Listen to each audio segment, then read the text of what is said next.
नमस्कार मित्रों, मैं आप सबका मित्र कमलेंद्र। मैं आप सबसे बात करने आया हूँ कि हमारे जीवन में कोई ऐसा कार्य नहीं जो हमसे न हो पाएगा। हमारे जीवन में कोई ऐसा कार्य नहीं जो असंभव है। अरे हम इंसान हैं साहब, हम असंभव कार्य को भी संभव कर देते हैं। कैसे? जिनका दृढ़ संकल्प नहीं, उनका दृढ़ नहीं कार्य, वह कुछ कर सकता नहीं, हाथ से जाए स्वराज्य। जब तक हमारा आपका हम सबका जब तक दृढ़ संकल्प नहीं होगा, इच्छा शक्ति मजबूत नहीं होगी, तब तक हम उस कार्य को नहीं कर सकते। जीवन में हम अपने लक्ष्य को इतना मजबूत बना दें, इतना मजबूत कर लें कि उसके अलावा दूसरा कुछ न दिखे। हम अपने लक्ष्य को प्राप्त करने के लिए सदैव प्रयासरत रहें। कौन क्या कहता है उससे मतलब नहीं। हमारा जो गोल है, हमारा जो लक्ष्य है, उस लक्ष्य की ओर बढ़ने के लिए हमें सदैव प्रयासरत रहना है, हमेशा मेहनत करना है। मेहनत कैसा? ज्ञान के तले, ज्ञान के प्रकाश के अंदर हमें मेहनत करना है। लक्ष्य बहुत तरह से होते हैं। किसी का लक्ष्य नकारात्मकता की ओर होगी तो किसी की लक्ष्य सकारात्मकता की होगी। तो हम सदैव प्रयासरत रहें कि जो हमारा लक्ष्य है वो सकारात्मक हो, पॉजिटिविटी हो।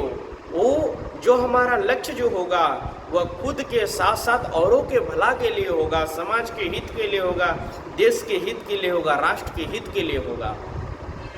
हम जीवन में यदि चाह जाएं कि हमें यह कार्य करना है, मेरा गोल है, तो केवल चाहने से नहीं, चाहकर उसमें प्रयास करना है। हमारे जीवन में 3 पड़ाव मिलते हैं। प्रथम पड़ाव, जब हम कोई कार्य को शुरू करते हैं, छोटी मोटी विघ्न बाधा उत्पन्न होती है, हम घबरा कर छोड़ देते हैं। दूसरी स्टेज पे कार्य को करते हैं, छोटी मोटी बाधाएं आई, उसको फेस करके फिर आगे निकलते हैं, लेकिन जैसे जैसे पूर्णता की ओर आगे बढ़ते हैं, पुनः कोई समस्या आई, उनको हम छोड़ देते हैं। लेकिन जो तीसरा पड़ाव है, उसमें लाख बाधा क्यों ना आए, लाख कष्ट क्यों ना आए, लेकिन हम तब तक नहीं रुकते जब तक कि हमारा लक्ष्य प्राप्त ना हो जाए। तो हमें इस बात का हमेशा ध्यान रखना है, इस बात का हमेशा अपने मस्तिष्क में इस बात को हमेशा याद रखना है कि हमारा जो गोल है, हमारा जो लक्ष्य है, वो ये कि मुझे इस कार्य की पूर्णता की ओर जाना है, इस कार्य को हमें पूर्ण करना है। तो उसके लिए दृढ़ इच्छा शक्ति चाहिए, उसके लिए इच्छावान बने हम। और जो हमारा लक्ष्य है वो क्या? सकारात्मकता हो, सकारात्मक हो, पॉजिटिविटी हो, ताकि हमारे लक्ष्य से हमारा खुद का तो भला हो ही, साथ ही साथ औरों का भी भला हो। इसका हम सदैव ध्यान दें, ध्यान रखें। लक्ष्य की हम बात करते हैं गौतम बुद्ध की कहानी हम सब भली भांति जानते हैं। वो एक राजा के पुत्र होने के साथ साथ एक राजा परिवार में उनका जन्म हुआ। जन्म से सब कुछ था, लेकिन उनके पास क्या कुछ नहीं था, सब कुछ था। लेकिन जब उनको ज्ञान हुआ, उनको जब अपने स्व का जब ज्ञान हुआ, तो उनका एक ही लक्ष्य बना, यह जो संसार है, यह जो कुछ भी दिखता है, यह सब मिथ्या है।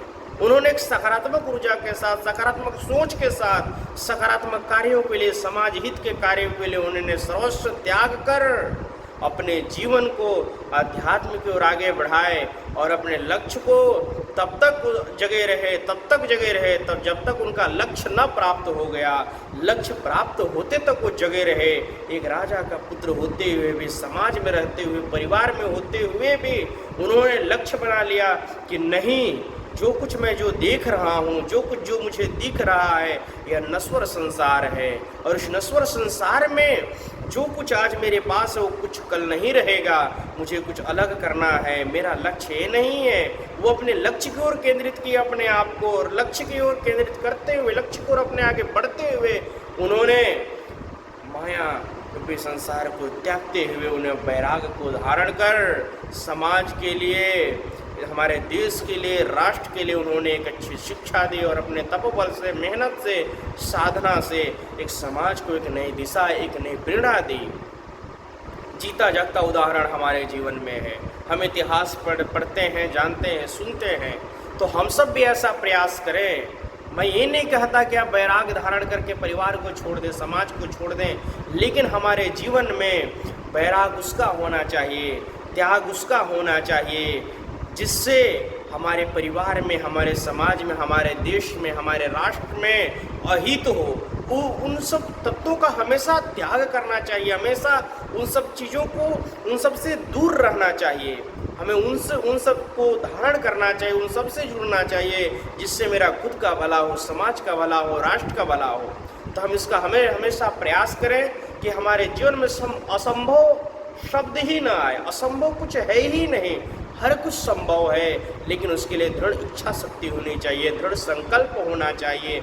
जब संकल्प हमारा सही होगा, दृढ़ इच्छा हमारा सही होगा। स्वप्न सोने के बाद ना देखें, सोने के बाद तो हर कोई सपना देखता है। अरे हम स्वप्न ऐसा देखें जो हमको नींद ना आए, अरे स्वप्न हम ऐसा देखें जो हमको सोने ना दे। लक्ष्य हमारा ऐसा हो जो हमको दिन रात एक करने में ऐसी ऊर्जा दे, ऐसी शक्ति दे, जो हमारा लक्ष्य है वो जब तक मिल न जाए हमें नींद न आए, ऐसे स्वप्न होना चाहिए। तो मित्रों, मैं ज़्यादा कुछ तो नहीं कहूँगा, लेकिन इतना ज़रूर कहूँगा कि हम अपने लक्ष्य के लिए, अपने गोल के लिए, अपने एम के लिए हम तब तक जगे रहें जब तक कि हमारा गोल न मिल जाए। और गोल हमारा कैसा हो? सकारात्मक हो। गोल हमारा कैसा हो? समाज के हित के लिए हो। गोल हमारा कैसा हो? राष्ट्र के हित के लिए हो। हम जो कुछ भी लक्ष्य लेकर चले, अरे लक्ष्य हमारा, अगर मंजिल हमें मिल जाएगी, मुकाम हमें मिल जाएगी, तो मुकाम किस काम का जिस मुकाम की शोभा समाज में न बढ़ती हो। अरे वो हमारा मुकाम कैसा जिसकी शोभा राष्ट्र न बढ़ती हो। राष्ट्र ही न हो, समाज ही न हो, परिवार ही न हो, तो मुकाम किसका। इसलिए मित्र, मैं कहना चाहूँगा कि देश हमारा सर्वोपरि है, परिवार हमारा सर्वोपरि है, राष्ट्र हमारा सर्वोपरि है।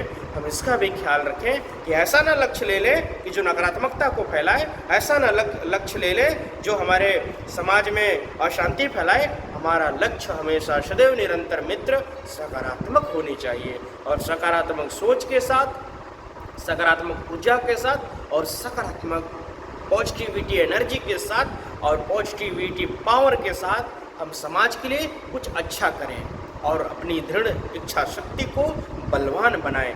बलवान बनाने के लिए स्व का अनुभव करें, खुद का अनुभव करें, और अपने लक्ष्य की ओर आगे बढ़ें। तो मैं पुनः बार बार इस बात को दोहराना चाहूँगा, संसार में कोई ऐसा लक्ष्य नहीं, कोई ऐसा वस्तु नहीं जिसको हम प्राप्त न कर सकें। कोई ऐसा चीज़ नहीं जो असंभव है, हर कुछ संभव है।